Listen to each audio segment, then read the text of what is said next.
Қабусынама 6 тарау. Өнердің абзалдығы, қадір құрметті және өнегелі болу туралы.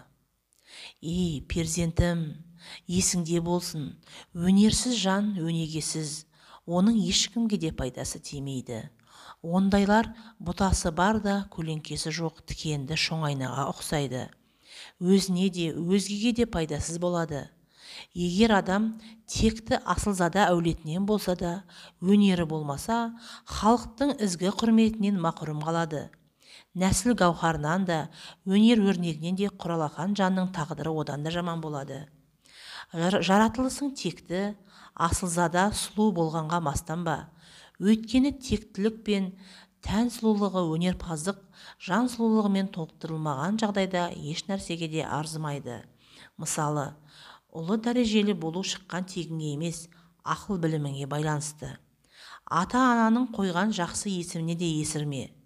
Ол бір сыртқы сыпаттан басқа ештеңе де емес. Қалайда сен өнерлі болып, жақсы атаққа ие болу үшін талаптан. Егерде саған Жақпар, Мұхаммед, Ахмет, ұстаз, қожа, білдар деген ат қойғанмен, сол атыңа сай ісің болмаса, ол саған лайықты ат болмайды. Егер адам текті асылзада болғанымен, өнері болмаса, оны ешкім де елемейді. Бұл екі гауһарға бірдей ие болған адамды көрсең, етегінен ұстап, қолынан шығарма. Мұндай жан жалпы халықтың қажетіне жарайды. Барлық өнерден сөз өнері жақсы екенін білгенің жөн. Өйткені басқа жан-жануарлардан адам баласы 10 түрлі қасиетімен артық. Бұл абзал қасиет тек адамның бойында ғана бар. Оның 5-еуі сыртқа тән дүниесіне жайласса, 5-еуі ішкі жан дүниесінде жасырынған. Ішкі жан дүниеде жаттап алу, оны ұзақ есте сақтау, қиялдау, ажырата білу, сөз сөйлеу, көру, иіс білу, дәм тату, тітіргендіргіш сезімдер болады. Бұл қасиеттер басқа жануарда да бар, бірақ адамзат басқа жан-жануардың үстінен үстемдік құратын падишасы. Адамзаттың ең абзал қасиеттерінің бірі сөз сөйлей білу. Бұл жағдайды жете түсінде жақсы сөйлей білуге үйрен. Анық сөйлеуді әдет қылғайсың. Өйткені қандай сөзді айтуды әдеттенсең, тіл соны айтады. Сөзді өз орнымен сөйле. Орынсыз айтылған сөз жақсы болса да жаман көрінеді. Орынсыз айтылған артық сөз обық жегізеді. Егер сөйлеген сөзіңнен бір нәрсенің пайдалы иісі сезіліп тұрмаса, ондай сөздің айтылмағаны жақсы. Сөз бір шарап сияқты. Одан бастың ауруы да, жазылуы да мүмкін, депті білімдарлар. Біреу сенен бір нәрсені сұрамаса, жауап бермегейсің. Ал сұрай қалса, турасын айтқын. Босқа кететін жел сөзден сақтан. Үгіт насихатыңды тыңдайтын қарыздар болған жағдайда ғана сөйле. Ықылассыз тыңдаушыға сөз айтқаннан тыныш отырған мақұл. Жиылған топ ішінде үгіт насихатыңды тек бір кісіге ғана қарап айтпағын. Өйткені топ ішінде бір кісіге қарап айтылған насихат емес, керісінше айыптау болып шығады. Қыңырлыққа әдеттенген кісіден бойыңды аулақ сақта. Өйткені қыңырлыққа әдеттенген жан туралыққа баспайды. Иір ағаш тезге салмай түзелмейді, жонбаса түзу болмайды. Жақсы сөз жан азығы. Жақсы сөзге сараң болма. Жақсы сөз тыңдауға ынталы болмаған кісінің бар ынтасы, есіл-дерті мал дүниеге ауып кетеді. Дөрекі сөйлемей, сыпайы, жақсы сөз айтсаң, сен де жақсы сөз естесің. Сортаң жерге сепкен ұрығың өнім бермейді, еңбегің босқа кетеді. Сол сияқты жақсылықты білмейтін кісіге жақсылық істеу, сортаң жерге сепкен ұрық сияқты зая кетеді. Ал жақсылық істеуге лайықты жанға жақсылық істеуден тартынба, және ол адамға жақсылық істеудің жолын үйрет. Бұл жөнінде жақсылық істеуді білген жақсылық істеуді үйретуге де міндетті деген сөз бар. Перзентім, жақсылық істеуден жалықпа, және істеген жақсылығыңа өкінбе. Өкінгенің өзіңе зиян. Біреуге жақсылық істе, оның көңіл күйі қаншалықты шат болса, сенің көңілің де соншалықты көтеріліп, шадыман болар. Егер біреуге жамандық істеп, Оның көңілін қапа қылсаң, сен одан да артық қапа боласың. Сен біреуге жамандық қылсаң, саған да жамандық келеді. Менің бұл айтқан сөзіме таңданбағайсың. Адам баласы өз өмірінде біреуге жақсылық я жамандық істегісі келсе, ойланып істегені жөн.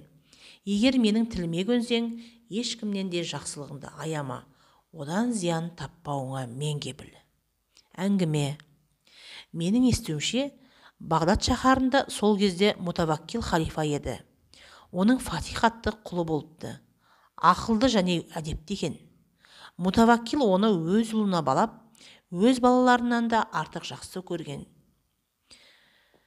Бір күні Фатих суда жүзуді үйретуді өтінеді. Кемешілер оны Джала дариясына апарып, жүзу әдісін үйретеді. Фатих жас еді. Жүзуге қызығып, өзіне өзі мен енді жүзуді жақсы үйрендім дейді де, бір күні Джала дариясына кемешілерсіз жалғыз өзі барып, жүзбек болып суға сүңгиді. Асау өзен оны ағызып ала жөнеледі. Еркін жүзе алмай бір батып, бір қалқып бара жатқан Фатих дария толқынымен құрғақ аралға шығып қалады. Ол жерде дария суы кеулеп тастаған үңгірлер көп еді. Сол үңгірдің бірі паналап, жанымды өлім қаупінен құтқардым, енді Құдайдың көрсеткенін көрермін деп, 7 күн сонда отырады. Фатих суға кеткен күні Мутаваккилге, Фатих суға кетті, не болғанын білмейміз деп хабарлайды. Мутаваккил кемешілерді шақырып, кім-дегім Фатихты тірідей немесе өлігін әкелсе, оған 1000 динар беремін дейді, және қашан Фатихты көргенімше тағам жемеймін деп ант ішеді. Бұл сөзді естіген кемешілер Фатихты іздеуге кіріседі. 7 күннен соң бір кемеші үңгірде отырған Фатихты кездесіп, қуанышы қойнына сыймай, осында сабыр етіп отыра тұр, мен қайық жеткізіп халифаның алдына алып барамын дейді. Кемеші Мутаваккил халифаның алдына келіп, ей ұлы бақытты патшам, егер сенің алдыңа Фатихты тірі алып келсем, сүйіншіңе не бересің дейді. Халифа 5000 динар беремін дейді. Кемеші қайықпен барып Фатихты алып келеді. Халифа уәде қылған динарын берді де, уәзіріне қарап, қазынаны көргін, қазынада қанша мал болса тең жартысын ғарып қасірлерге бөліп бер дейді. Содан соң халифа, Фатих 7 күннен бері аш қой, тамақ келтіріңдер деді. Фатих, мен тоқпын деді. Жаланың суына тойған шығарсың деп күлді халифа. Сонда Фатих, күн сайын себетке салынған 20 нан су бетімен ағып өтуші еді. Мен оның 1-2-ін алып қалып, қоректеніп отырдым дейді. Менің тірі қалуыма сол нан себеп болды. Ол нандардың бетінде Мұхаммад бинни Хусайн әл-Асхаф деген жазу бар екен дейді. Мутаваккилдің бұйрығымен Джала дариясына күн сайын нан ағызатын кім деп қала тұрғындарына жар салғанды.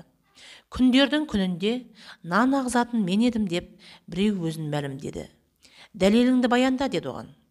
Дәлелім, әрбір нанның бетінде Мұхаммад бинни Хусайн әл-Асхаф деген жазу болды. Халифа, дәлелің дұрыс, ал қай кезден бері дарияға нан тастайтын едің депті. 1 жылдан бері дейді нан тастайтын кісі. Нан ағызғандағы мақсатың не?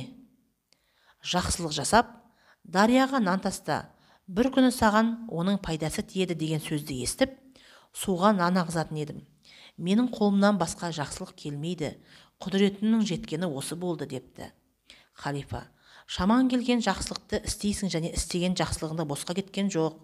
Оның енді пайдасын көрерсің деп оған көптеген мал-мүлік беріп, құрмет қылыпты. Сол кісінің әулеті Бағдат қаласында әлі де бар. Әл-Қайым би әмірдің заманында мен қажыға барып, Байтулланы зиярат қылып қайтар жолда Бағдатқа соғып осы адамның немерелерін көрдім. Бұл әңгімені Бағдаттағы қарт ақсақалдардан сұрап, өз құлағыммен естіп, шындығына көзім жетті. Ей перзентім, қай кезде болмасын жақсылық істеуді жадыңнан шығарма. Жақсылықты жалпы халыққа жаса, жамандықтан аулақ бол, керісінше сөйлеме, теріс оймен ойлама.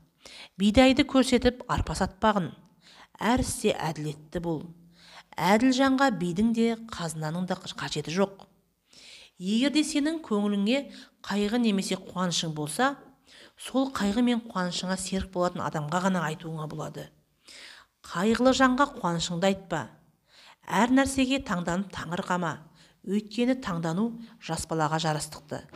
Есті жан қайғымен аяқталатын қуанышты қуаныш демейді, қуанышпен аяқталатын қайғыны қайғы екен демейді. Үмітсіздіктен сақтан, жақсылықтан үмітіңді үзбе, үміт есігін аша біл. Керісінше, үміт есігін үмітсіздікке айқара ашпағын, біреудің істеген ісін зая кетірме, еңбегіне қарай ақысын төле. Жақсылықты ең алдымен өз жақыныңа істей біл. Қарт қарияларыңа ізет, құрмет көрсетіп сыйла. Бірақ сен олардың құрсаулық құлы болмай, жақсылығымен қатар кемшілігінде көре біл. Егер ақылсыздық, өнерсіздікпен жақсы ат, жақсы тағамға ие болсаң, ақылсыз да өнерсіз де бола бер, я болмаса өнер үйрен. Тыңдаудан жалқықпа, білгеніңді үйретуден намыстанба. Сен мұнымен бойыңдағы мінезіңді, өзіңді өкінішті жағдайдан құтқарасың. Халықтың жақсы жаман істері мен мінез құлқына көз қырын салып, олардың пайдалы және зиянды істерінің қандай нәтиже беретінін бақылап, ой елегінен өткіз де, оның қайсысы өзіне тиімді, қайсы бірі халыққа пайдалы екенін үйрен. Міне, осы айтылғандардан қорытынды шығар да, өнер үйреніп, жоғары мәртебелі болу үшін әрекет істе. Сен ол мақсатыңды екі түрлі жолмен жүзеге асырасың. Бірі өнеріңе сай іс істеумен, екіншісі білмеген өнерді үйренумен. Сократ Хаким өнерден жақсы нәрсе, білімнен үлкен, ұяттан сұлу нәрсе, қызғаншақтықтан асқан дұшпан жоқ деген екен.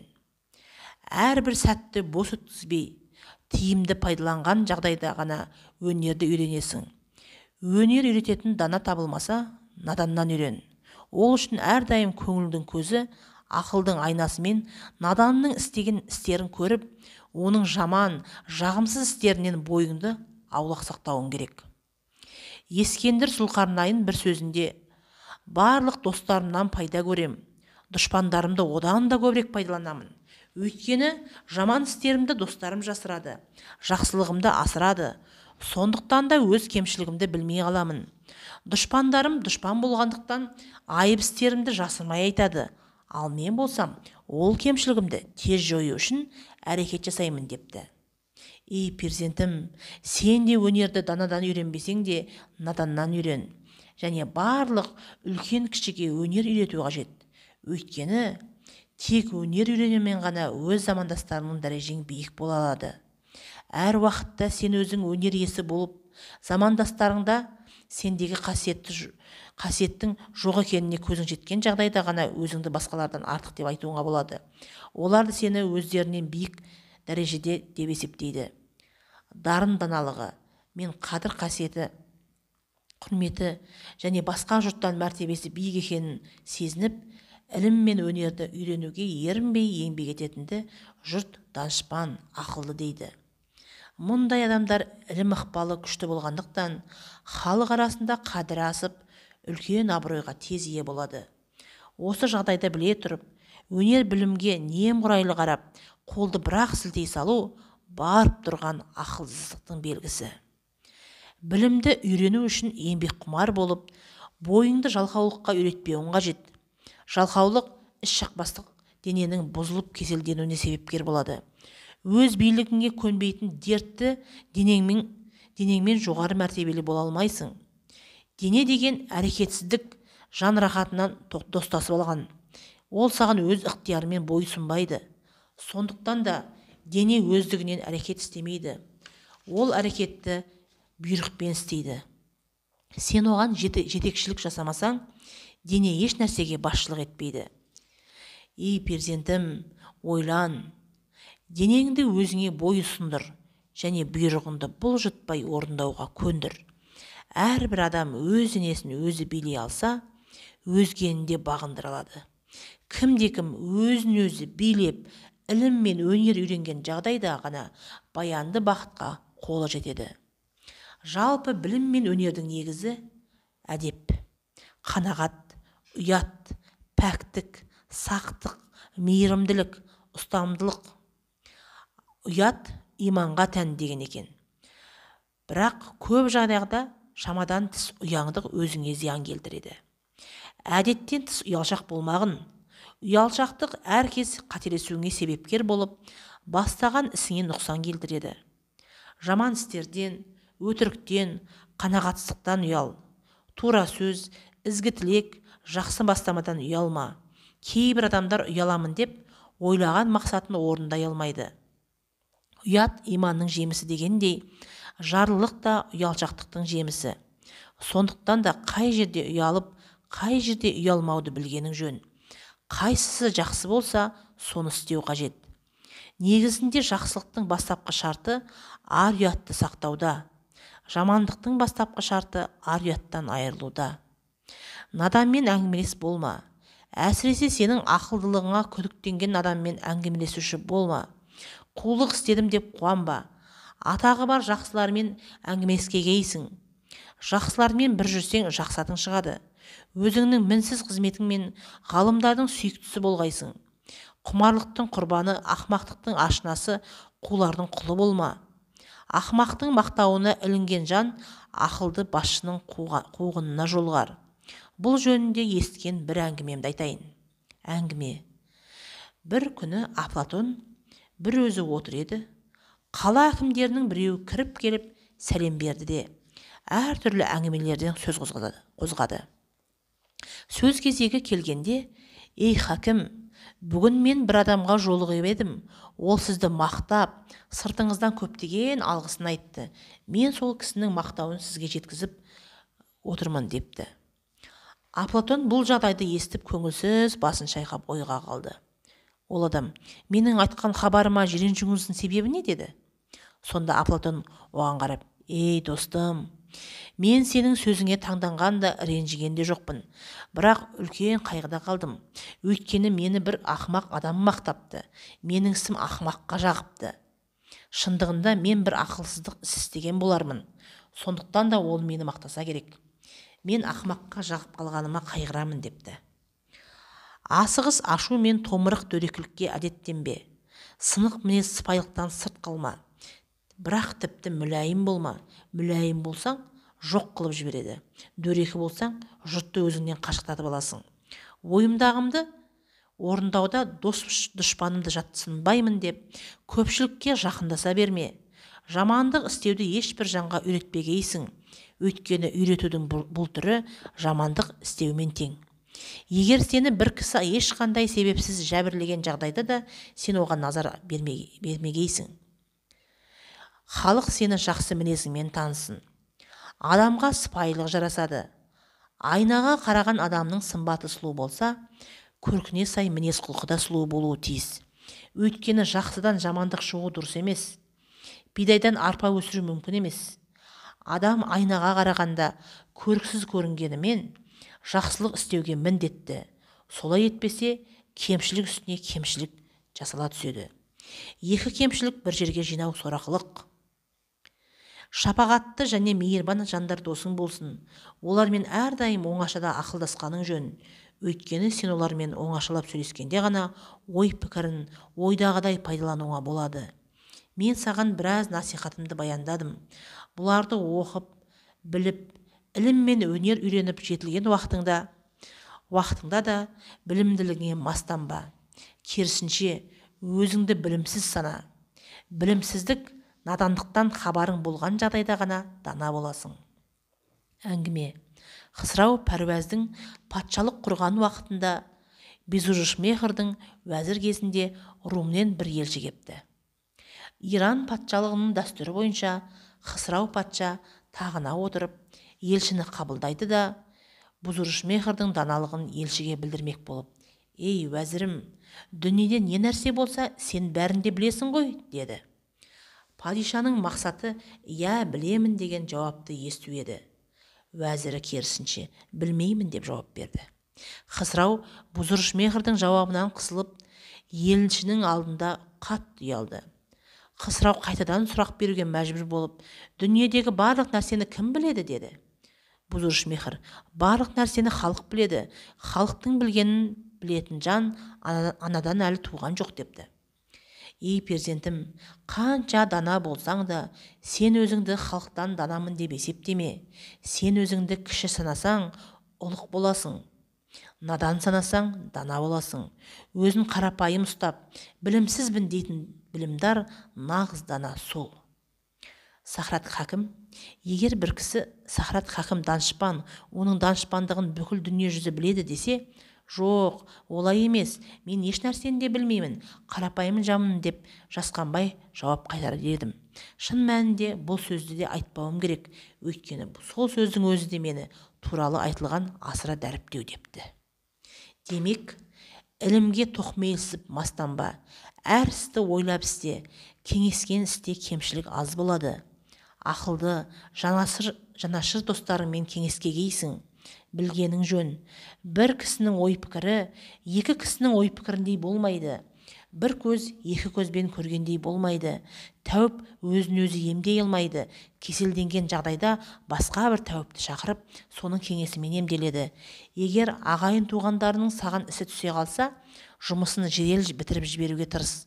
Егер дұшпандарының ісі түссе, одан да артық қызмет істе. Қолынан келгенше жақсылығында аяма. Өйткені сен дұшпаныңның мұқтаж ісін тындырсаң, оның дұшпандығы достыққа айналады. Шешен кісілерді көрсең, ізет құрметіңді аямай, адамгершілік жасап, көңілін ал. Одан сен зиян таппайсың. Керісінше, сен туралы жақсы пікір таратып, жиі-жиі дидарласу үшін келіп тұрады. Жаманмен сұхбаттасуға ешкім келмейді. Шешен кемеңгерлердің кеңесінде болып, сөзді сөйлеу білудің өнерін үйрен.